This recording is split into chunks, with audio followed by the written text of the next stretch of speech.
Here we are, and today we are talking to Chelsie Tull, who is a nutritionist and dietitian at the Saline County. What's the name of the organization? Saline Memorial Hospital or Saline Health System. Awesome. Yep.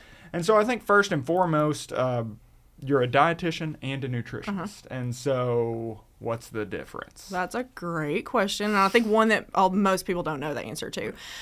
So I'll start by saying all dietitians are nutritionists, but not every nutritionist is a dietitian. Okay. So I'll explain what I mean by that. So anybody can call themselves a nutritionist. There is no regulation. There's no credentialing. You could do a bunch of Googling. You could take an online certificate. You could have even just taken one class in college and say, hey, I'm a nutritionist now. That obviously comes with a little bit of weight of no, real liability there, or no liability, I guess, insurance, no protection for the consumer, I guess. Whereas a dietitian, in order to become a dietitian, there's a lot of different steps, a lot of a pretty lengthy process to go through. So first, you have to obtain a bachelor's degree in nutrition. Pretty soon, they're going to up that, I think, in 2024 to be a master's degree requirement. As soon as you complete that degree, then you have to apply for and get accepted to a accredited internship program. So those are pretty competitive. The match rate is about 50%. It's very similar of a process to how doctors match to their residency. So it's a pretty, it's a kind of a toss-up on whether you're going to get in or not. It's because of the, competition aspect of that. But as soon as you're matched to one, you get started in it. You have to complete at least 1,200 plus supervised practice hours underneath the care of another dietitian, or usually multiple dietitians. And you go through rotations within, several different aspects of nutrition. So you're seeing like the food service side of things, the clinical, hospital side of things, as well as more like the community-based, type nutrition. Once you finish that, then you have to sit for a board exam. So sit for the board exam, pass that exam, and then you are credentialed as a registered dietitian. On top of that, of course, there's continuing education hours that you have to meet every year. Most states have licensure, and each state's licensure requirements are going to be different as well. So there's a lot to maintain and uphold in that regard. So a few years ago, the credentialing agency changed it to where you could either use the title registered dietitian once you become credentialed, RD, which is typically what most people tended to use, or they added the option to tack on nutritionist at the end of that. I have chosen to add nutritionist to my title because, in my opinion, from the layman's perspective, not a lot of people know what a dietitian is. You think of a nutritionist, the immediate thing that comes to mind is kind of exactly what I do day to day. So when people are kind of looking out for somebody to help them or looking at, what your title is, they see that on there, they immediately kind of get an idea of what you do for a living. So, absolutely. Yeah. So for you to make it to dietitian, you've had quite a journey, Yeah. But I will say, coming to visit us here at Arkansas PBS today, you're pretty familiar with our campus, right? So I did my bachelor's degree at UCA, so I spent 4 years here. That's where I got my, all of my basic nutrition classes, all of my advanced nutrition classes, finished my bachelor's in nutrition here at UCA. I did my internship and my master's degree at Oklahoma State, which is an agricultural college in and of itself. So did that there, worked in Tulsa for a couple of years, and then my husband and I, once we decided we wanted to start a family, we wanted to come home, so that brought us back to Central Arkansas. Right. So, working at OSU and then working in Bryant, you're familiar with rural communities, I would assume. You've worked Absolutely. with a lot of, and so I mean, is the farming community in particular, like nutrition? I mean, is this a lot of the folks you see? Is that for sure? So with the program that I work in, we have our main campus in Benton. We do a couple of satellite clinics in El Dorado and in Russellville. So as you can imagine, we span quite a big area there. We draw from several different communities, so rural or otherwise. So a lot of the patients that I see are, from farming communities. There are farmers themselves. They're used to that, kind of rural lifestyle. Right. And so your program, I noticed it's called bariatric health. And so Yeah. what does that kind of pertain to? That's kind of a word I'm not super familiar with. Yeah, for sure. So bariatrics is the care and treatment of obesity. Okay. So what we found is that people who tend to carry more weight typically have a higher risk of developing certain health problems such as diabetes, heart disease, sleep apnea, arthritis, high blood pressure, among other things.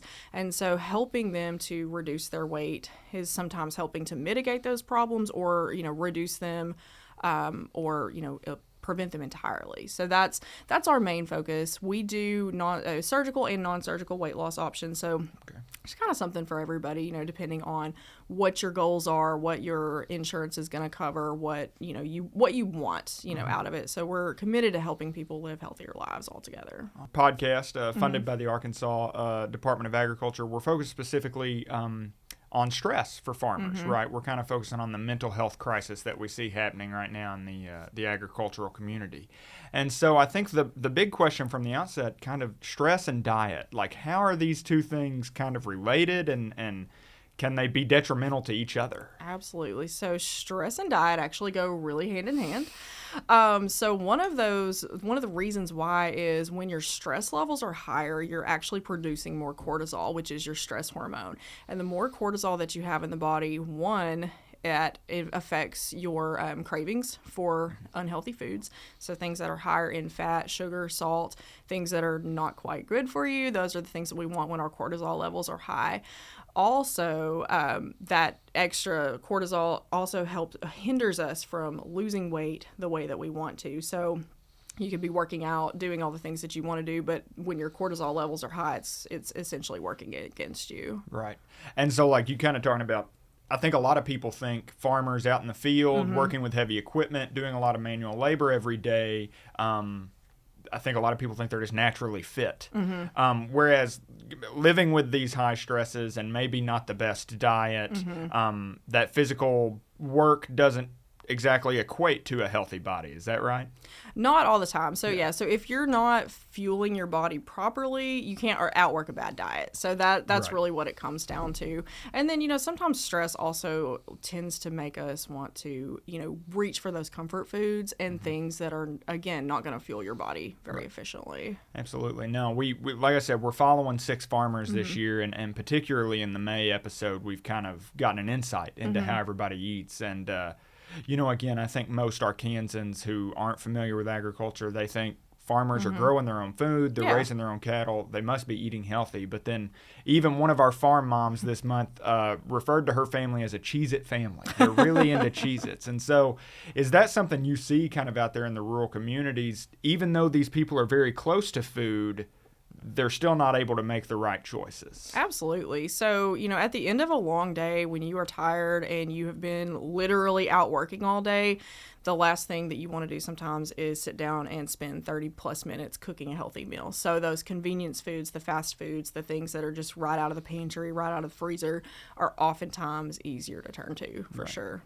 So nutritionally, we've kind of, I feel like in the last 10 or 15 years, we've kind of seen this revolution of organic food, eating local, so are there nutritional benefits to eating organically and fresher foods, like the vegetables versus a vegetable in a can? What are we kind of... Yeah. So typically, things that are more highly processed, you're going to end up with a lot more sodium and, fats, things to help preserve that shelf life longer. So, a can of green beans can sit on the shelf for a couple of years and not go bad. And the reason is because they pour a lot of excess sodium into that. Whereas the fresher foods, things that, grow from the ground, you pull it right out, you eat it, prep it, whatnot, that's going to be healthier for you because it's lower in calories. The canned stuff is too, but you're not getting that extra fat, sodium, sugar, whatnot that they're going to use to preserve those things.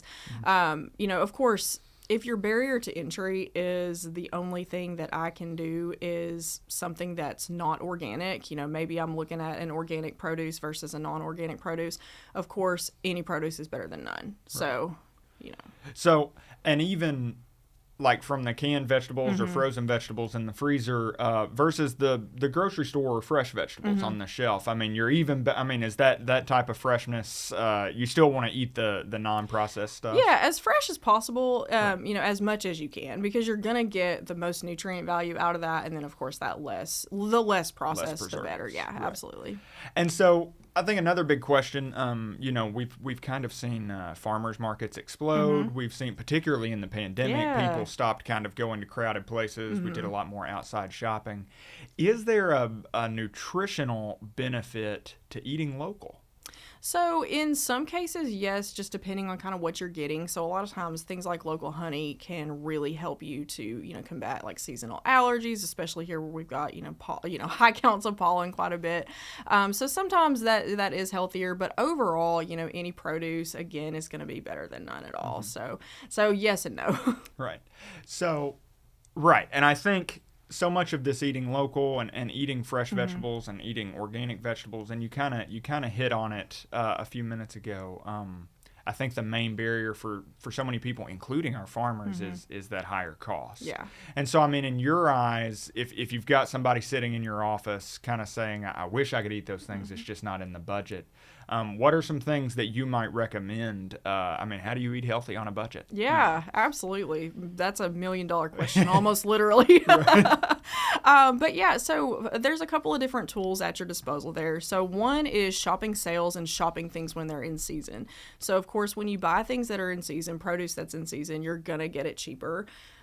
My advice there is to buy it in bulk if you're able to. So you say, well, if I buy, 10 pounds of strawberries right now while they're really cheap, I can't eat that many in a week. Of course not, but utilize your freezer space. So when you freeze vegetables or fruits or any kind of produce at its peak ripeness, when you thaw it to get ready to eat it, you're still going to get that same amount of nutrients as you would otherwise. So utilize your freezer space, shop the sales as much as you can. And then, if it comes down to it, again, if your barrier to entry is, I can only do canned fruits and vegetables, we can absolutely work with that as well. So, my advice for that is just rinse them off. Try to get the most amount of salt and everything off of those as you can. Try to get things that are canned in water. You can also, again, utilize, hunting season. A lot of people are, doing that. So, you can get a deer, have that feed your family for an entire year. That's a great lean source of meat. Utilize that freezer space as much as you can. Right. And so I think something else that we hear about from our farmers, particularly, like I said, we're focusing on stress, and we talked to a farmer this month who she was preparing for a conference, and she had some broken down equipment, and she even starts the interview saying, I hope I'm coherent because I didn't get any sleep last night. And then later in the interview, they kind of started talking about diet and all this beautiful food that she has around her. And she says, man, more than anything, I just want to go to Burger King. Yeah. And so we've kind of talked about the relationship between the hard work and the kind of general stress and a diet. What about sleep, like loss of sleep? How does that kind of affect our dietary choices? So that goes again back to that cortisol. So lack of sleep can also lead to higher cortisol levels, which again cause you to crave those foods that are not quite so healthy for you. So the things like Burger King typically produces, that high salt, sometimes high sugar, high fat, things that taste good but aren't so good for our bodies. And then a lot of times too, we tend to compensate for lack of sleep with adding something extra. So something sugary. You'll see people who are like, well, I didn't get much sleep tonight, so I'm going to slam the extra coffee. If it's just regular coffee that you're drinking, may not be so bad, but if it's, the sugary things that you tend to get from, places like Starbucks, that can be pretty detrimental to your health, as well as things like soda, which are, much higher in sugar. The more of those that you're going to drink, the worse off it is for you, or even just those little convenience foods that tend to, again, stack up with the weight and with other things with your health too.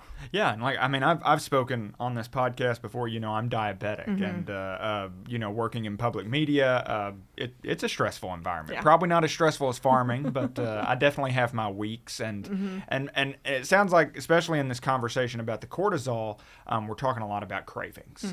We're talking about a lot about craving the bad stuff. And man, I have a rough week here, and my cameraman Eric can attest. When I have a rough week at Arkansas PBS, I just want a snack cake more than anything in the world, just a chocolatey. And so this is probably another one of those $1 million questions. Is there a way to defeat the cravings? Like when I'm having a bad week, is there a magic bullet to cravings? Yeah. So my best advice, because this is a question I get all the time, is allow yourself a small indulgence every now and then. We want to really try to balance your diet 80 to 90% of the time, eating that fresh foods, eating lean proteins, things that are healthier for you, but you still have to live a little bit, right?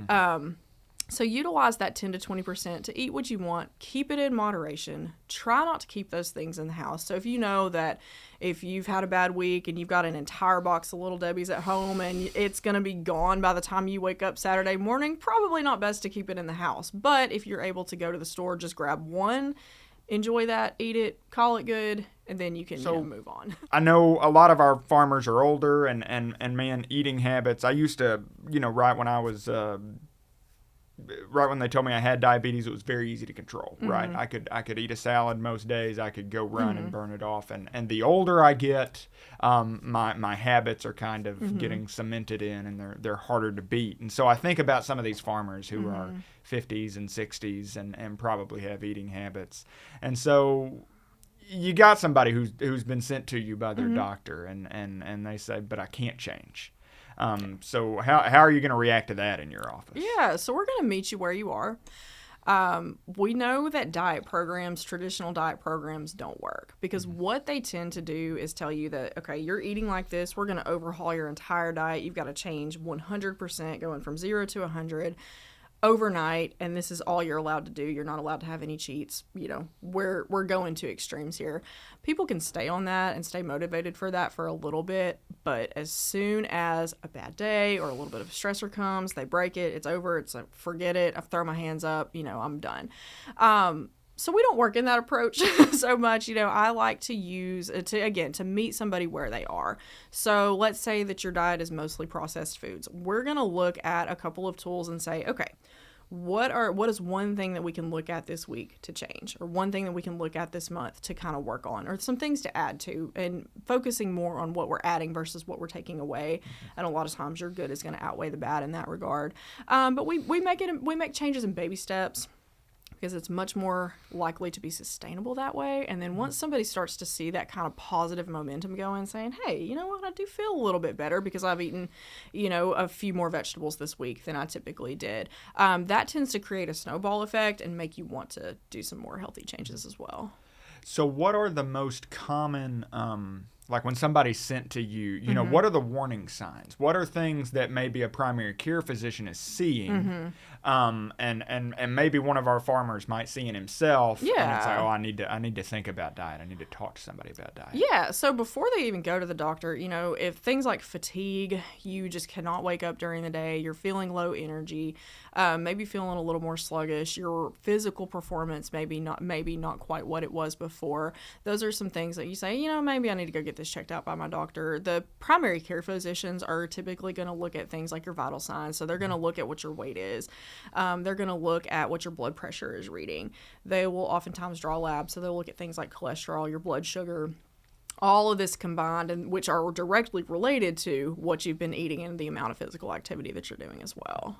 So, somebody high blood pressure, I know like somebody pre-diabetic, somebody that they're, your A1C's coming back real high several times. What's the game? What are we cutting out? What are we? Yeah. So, of course, everyone's plan is going to be a little bit individualized, but let's say, it is the pre-diabetes that we're looking at. We're going to look at lowering your amount of carbs and refined carbs specifically, increasing things like whole grains, fresh fruits and vegetables, and then really focusing on that lean protein as well to try and get that blood sugar lowered. And that's really, maybe even more than a pre-diabetic diet. That sounds just like a healthy diet all around. It sounds like, would that be the game plan for somebody with high blood pressure as well? Absolutely. Yeah. So we really kind of focus on, the more of like the Mediterranean style of eating. And then USDA actually has a tool called MyPlate. So you remember the food pyramid? I do. Yeah. So they've actually rebranded it and totally flipped it up on its head to make it way more user-friendly. So you can find this at myplate.gov or choosemyplate.gov, I believe is the website. Just Google USDA MyPlate, you'll find it. But it's a graphic of a plate, and it is divided up into 4 sections. So one of those is fruits, a quarter fruit, a quarter vegetables, a quarter protein, a quarter starch. That is what we really start with most patients as a beginning point to say, okay, this is what your ideal plate should look like. Now tell me what it actually looks like and what are some things that we can do to try to make it look like this. Again, that 80 to 90% of the time. Awesome. And so, I would think like with a diabetic, you would probably, that starch section would probably shrink down to a third. Yeah, just kind of depending on, what their blood sugar is, what their current height and weight is. All of that, is going into consideration, absolutely. But, we'll customize, carb levels based on, what somebody's goal is, what we're trying to get their A1C down to, and if their blood sugars are higher, we'll get that lower if need be. Absolutely. So you threw out a term a couple of minutes ago that I think a lot of people were familiar with. It's kind of like that organic term of something. It's just become pervasive in food culture, and we all know it's good, but we don't know really why. So we're talking about whole grains. Yeah. And we talked to a farmer this month who they're cutting hay on somebody else's property, and so they actually tried cutting this hay much earlier when the grass was much lower, and so they kind of talk about it's quality versus quantity, right? So they can wait until the grass is very, very high, and they can get a lot of hay, but the nutritional value goes down. Yeah. Whereas if they cut it young, they don't feed as many cows, but man, it's a powerful. Right. And so that kind of sounds like the argument about whole grains. Why are whole grains important to our body? Yeah, so whole grains, to the plant aspect, when whole grains are whole, that means they literally have every single piece of that, fiber intact as long as it's made. Whereas the refined grains, they strip it down. That's why your bread changes color. So whenever you're looking at wheat bread versus white bread. But the difference with the whole grains is that they have fiber in them. That fiber is still intact. So you may be looking at the similar amount of calories, even a similar amount of carbs between a whole grain versus a refined grain. So you're looking at your piece of white bread versus your piece of wheat bread. But what that wheat bread is going to give you, because of those whole grains, is that it's going to actually help to lower your blood sugar because that fiber helps to bring it down. Also helps with things like, lowering cholesterol. We're looking at things like even bowel regulation. So lots of different health benefits. Fiber actually helps to keep you full longer as well. So then you tend to eat less overall. Sweet. So. Awesome. Yeah. So if I'm a farmer, particularly in y'all's region, and I'm feeling this fatigue, I'm feeling this loss of sleep, and I know I'm probably not eating as I should, how do I reach out? Where do I go? Yeah, so you can find us at SeleneWeightLoss.org. You can find all, the different information about each of our doctors, all of our staff, the program that we offer there. You can also give us a call, 501-574-7171. That's my direct number. So you'll get me, and we can talk all about, what we can do for you. But that website is a great place to start because you're going to find our online seminar there, which just explains a little bit more about each of the procedures and the non-surgical options also. I will say we are an accredited program, so we're very, very proud of that. That's something that we have held and maintained for the last 5 years. So, gosh, time goes by fast, don't it? For the last 5 years. But what that means for patients is that we are a safe program. So there are certain standards and guidelines that we have to uphold to because we have an entire board that we have to report to in order, that credentialing board that we have to report to that gives us our rate of complications. Right now, the most recent review session, we have less than 0.1% rate of complication after surgery, which is excellent. So what that means for patients is that when they come to see us, they are in a safe place. Our motto at Selene Health System is friends and family, taking care of friends and family, and we take that very, very seriously and very literally. So that's where you find us, and that's what we do, just kind of in a nutshell. Yeah, well, thanks so much. I mean, not only as a diabetic, but as an Arkansan, thanks so much for the work you're doing to keep folks healthy, and thanks for joining us. Yeah, thanks for having me.